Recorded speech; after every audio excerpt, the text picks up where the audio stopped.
What is a myth about your country that is 100% false, but many people believe is true? Canada is not a frozen wasteland all the time.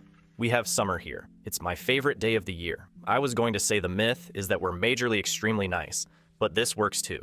Romania, that we have vampires, please. My friend Vlad has not seen a single vampire in the past 300 years. Also, our national anthem literally begins with, "Wake up from your slumber of death." Your national anthem sounds like an Evanescence song. Romanian national anthem is one of the best in my opinion. But this is exactly what a country full of vampires would say. See, I'm not an expert in Eastern European cultures, but I believe that was the point of their joke. That New Zealand is clean and green. Around 60% of the rivers are unswimmable due to pollution, and the farmers act like they are being persecuted when the government tells them they're not allowed to make their cow shit in the river, or fill the aquifers up with nitrate runoff. Yes, unfortunately though, once you remove dairy products from the NZ economy, there's not much left except for selling coffee and houses to each other. See, I hate this argument. I grew up rural, and am about to move rural. Last day in Wellington tomorrow. I know a ton of dairy farmers who follow the rules and make money. Most of them follow the rules and make money. These are people with ag degrees and vet certs. It's part why they hate the talk of more regulation. More regs aren't needed. Enforcement is. Frankly, MOP should review a bunch of farms and take the animals off farmers who aren't caring for them right. The Meat Works already rejects animals with bruising or broken bones to help prevent animal cruelty. The environmental laws on the books should be enforced. If you get caught draining effluent into a local river, your access to the river should be cut. Your farm inspected, your animals taken off you if you aren't caring for them. Hell, I've had vets tell me that some farmers will isolate an injured animal in the front paddocks so a vet doesn't get a look at their other animals are set up. I get the farmer's argument that it's a few bad apples. But take the damn bad apples and throw them out. Whales. Most of us have purely platonic feelings towards sheep. Yeah, but only after you've broken up with them. The problem is, after breaking up with a girlfriend, it's only natural to try and count how many partners you've had, and you wake up 6 hours later wondering why you decided to have a nap in the middle of the day. That all of Germany is like Bavaria. All of the German stereotypes only depict Bavarian traditions. Although the country is a pretty small one, people will have different traditions, customs, and very different dialects if you drive for only 2 or 3 hours. To give context, Bavaria is to Germany like Texas is to the USA, so really spread out and conservative. More like Texas has cowboy hats, Bavaria has lederhosen. There's a lot of Mexicans in Bavaria. Well, Bavaria is the only German state where I've been to a Mexican restaurant, so maybe. But then again, every employee was white. I was in Hamburg and visited Hofbrauhaus. I was very aware it was the wrong part of the country, but I was nostalgic for one, and it was my first chance in a decade. I had so many conversations that evening with concerned Germans wanting to make absolutely sure I was aware that Hofbrau wasn't really a local German thing. That, and the stereotype that Germans have no humor. We do, it's just usually not the in-your-face type of humor, and a lot of it is dry and language-based. So people not familiar with the language don't even realize we made a joke. I was learning German years ago, and I saw a video of some cops talking to a guy through a door, and he says, "Du Ficker, you fucker." And the cop says, "Excuse me?" So he replies, "Sei Flicker." He changed it from the informal you to the formal you. That's the first bit of native German humor I actually got.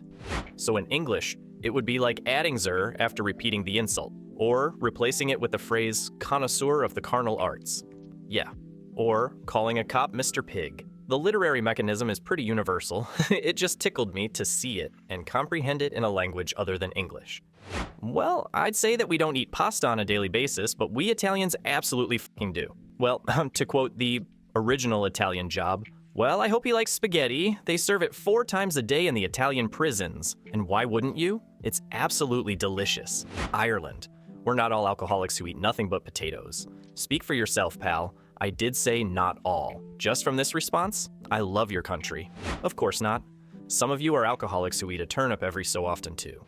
Poland, we feel you guys just swap potatoes for pierogi. We live in igloos and say a boot. You do say a boot though, you do. It's like a boat or a boat. I've never heard someone say a boot. No doot a boot it. Igloos? In this economy?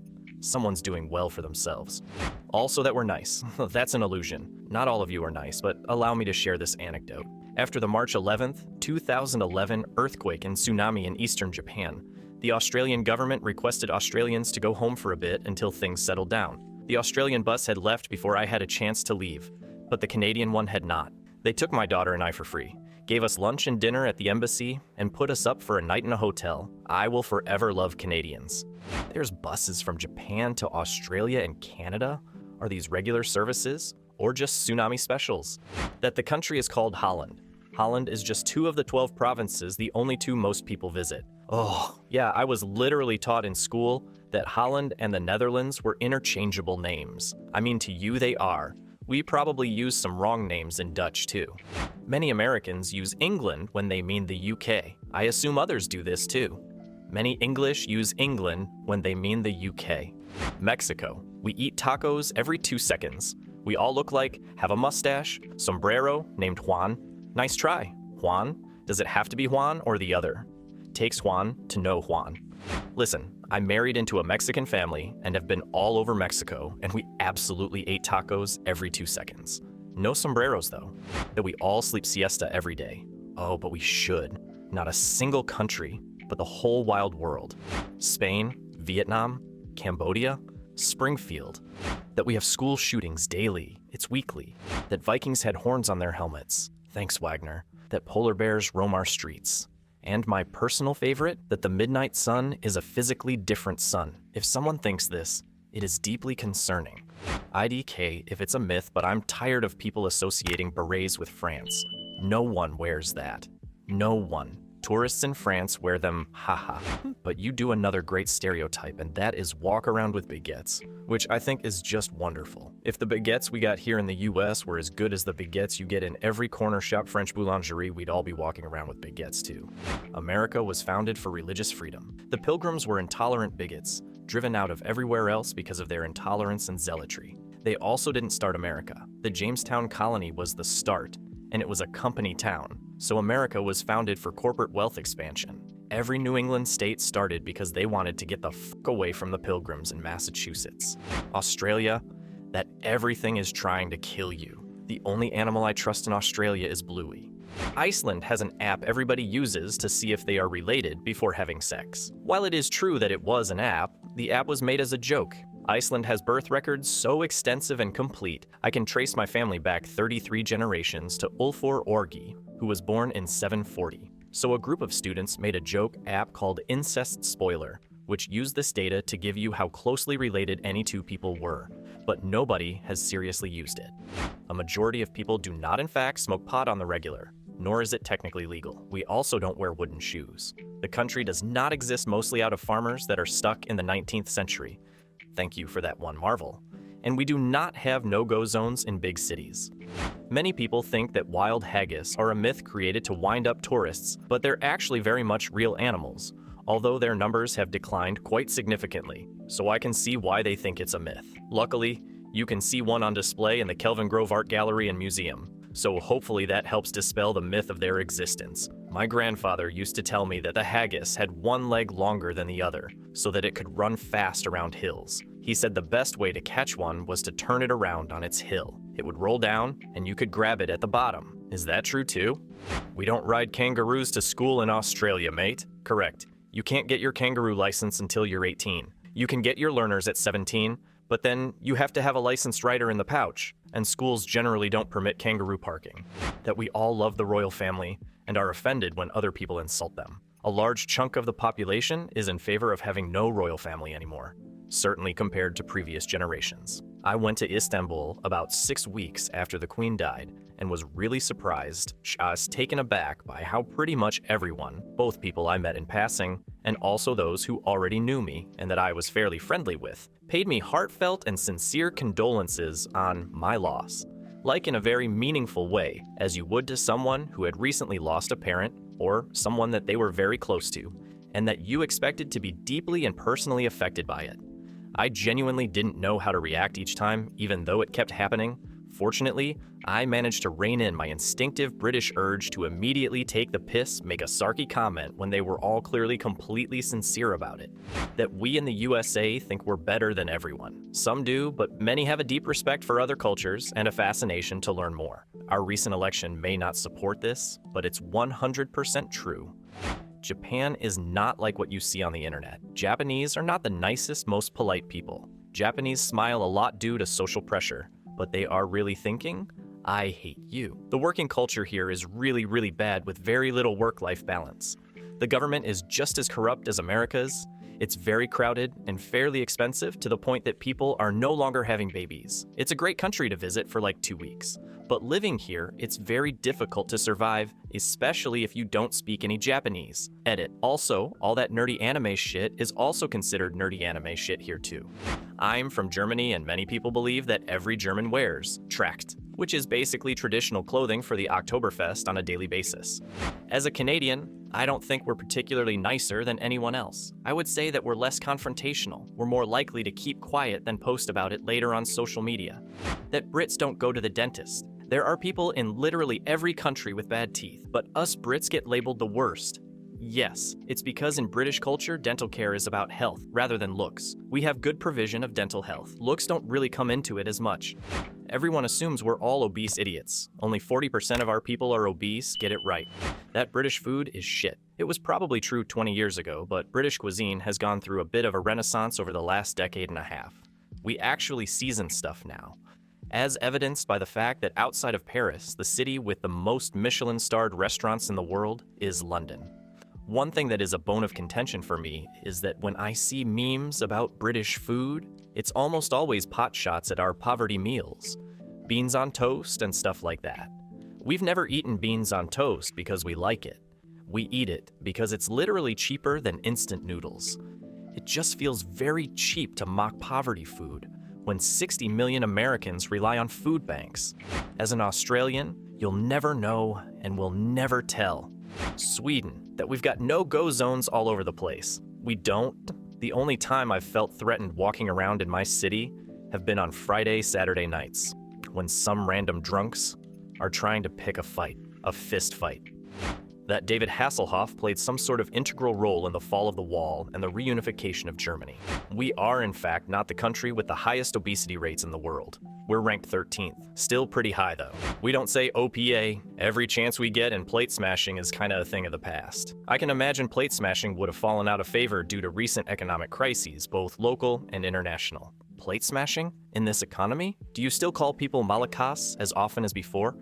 That we Canadians are placid and mild-mannered. Well, we are until someone threatens our sovereignty, or hockey, or in a trench, or when committing cultural genocide. 3 things wise men fear: a moonless night, the sea in a storm, and the wraith of a gentle man. I don't believe this because I am well aware of why the Geneva Convention exists. The mild-mannered part, please continue to boycott us, our government only understands money, or tries to make fun of curling. I know this from personal experience. That Serbia is dangerous. In fact, it's very friendly and safe. To be fair, there has been quite a few conflicts in the countries that once made up Yugoslavia in the past 30 years, so it's easy to see how many Westerners can be nervous to visit. You also have to deal with the general stereotype of Eastern Europe being economically depressed, and as such, more prone to criminality. Not saying any of that is true, just saying that's the general thought process of folks when deciding on visiting or not. Here in Australia, we don't put shrimp on a Barbie. Thanks, Paul Hogan. Well, it was for a commercial that was broadcast in the US. Hogan was just reading the lines that the simple American folk would understand. In the commercial, he even picks up a huge prawn off the Barbie with his tongs. You can see it as clear as day. Unfortunately, the average American brain is unable to comprehend that something they know may be called something different in a different country. If they didn't call it a shrimp, the Americans would be too scared to travel to Aus thinking that we spoke some strange foreign language that they would never be able to understand. Remember the movie The Castle? When it was released in the US, they had to change the names of the Australian cars to American ones, and rissoles became meatloaf, along with some other changes, just so the Americans didn't hurt their poor brains. Americans, I'm only taking the piss. I like most of you. I even married one of your women. Not all of you are ignorant and uneducated, but enough of you are, and that is sad. That we're full of Nazis and every other person has a German last name. It's more a joke than a myth, but I swear to God if I hear Finland isn't real. One more time. ETA. Most of the repliers are not nearly as funny as they think they are. The Netherlands. That weed is legal here. The only thing that 50% of people outside Europe know about the Netherlands. and it's false. Bravo, you Dutch. Bravo. Norway. Polar bears isn't an everyday lurking threat. I told a guy in my guild back when playing WoW that I was heading out, going for a jog in the nearby woods close to my home, and he asked seriously if I had to be armed in case polar bears attacked. Only 20 people have been killed by polar bears since 1870. I've worked on and off in Norway for 25 years, and I've never once met anyone who's been killed by a polar bear. Apparently, quite a few Brits think that electric kettles don't work in the US because the voltage isn't strong enough or something. Plenty of us have electric kettles, and they work just fine. The rest of us use stovetop ones to preserve counter space. The belief probably comes from the fact that kettles running on 120 volts boil water slower than the 230 volts the Brits use. Also from the fact many Americans I've worked with heat water for tea in the damn microwave. All the lies Donald Trump has spread about the Panama Canal. It's not controlled by the Chinese. We only have 6 foreign workers, all hired before the canal was rightfully given back to Panama, most of them from the USA. Our billboards and ads are not in Mandarin. The Chinese ship that Marco Rubio stated was behind him when he visited was in fact a German ship, and the one behind that was Panamanian. We have expanded the canal and spent billions doing so. It's not broken or mismanaged. If anything, it's even better and bigger than the original. You can look the picture up. It's really impressive. There are more, but every single thing he has said has been a lie. Coincidentally, he never mentions all the people killed by US soldiers while they occupied our land, including the large group of children killed en masse by US American soldiers. That Norway has a boring and outdated cuisine. You can literally buy a bacon-covered, cheese-filled hot dog at every corner in the entire country. That's pretty innovative to me. That George Washington was an honest Christian leader. George Washington broke the tradition of taking Christmas off from war, instead ordering his men to attack the British soldiers just after the sounds of their merry, drunken caroling stopped, as they had all gone to sleep. He had them scalp the Brits to make it look like it was the savages, and this is celebrated as one of the decisive victories that made him a good general and a strong candidate for national leader. Subterfuge and ultra-violence. At least he didn't want to be a king, though. You're vastly overestimating how interested in American history non-Americans are. Most people know he was a president and don't know or care more than that. I guess this is a great example of how Americans think the USA is the center of the world, and that we all know loads about it. I remember a similar thing when I traveled China in my youth, and people kept asking us who our favorite emperor was. When George Washington was president in Philadelphia, he would make his slaves leave and go back to Virginia every 5 months because if they stayed in Pennsylvania for more than 6 months, they would become free. But yeah, he was such a great guy. People assume Greeks are lazy, but we are some of the hardest working people. It's always funny when the German tourists come and are surprised that we aren't running around naked, stuffing our faces with food or napping. So sorry to disappoint you. I remember during the Greek debt crisis, the overwhelming framing in the US press was that the problem was mass tax evasion and high pension costs. It didn't take much looking, I was a bank analyst at the time, to realize those levels weren't all that absurd, but that out-of-control military spending as a percent of GDP was the elephant in the room. As an American, I can relate. Not sure how the austerity or burn forces got so far out ahead of that narrative, but the lazy and shifty stereotyping was noticeably nasty. French are not cowards, and we do not surrender or run away in every war. Countless military words have French etymology because we were the dominant military power for centuries. It is true we collapsed in 1940 and disgraced ourselves, but that one event does not erase everything else. It is especially annoying coming from illiterate US simpletons who are not aware of the role the French military played in the American War of Independence. Thank you for watching. Write comments, put likes. Do not forget to watch other videos.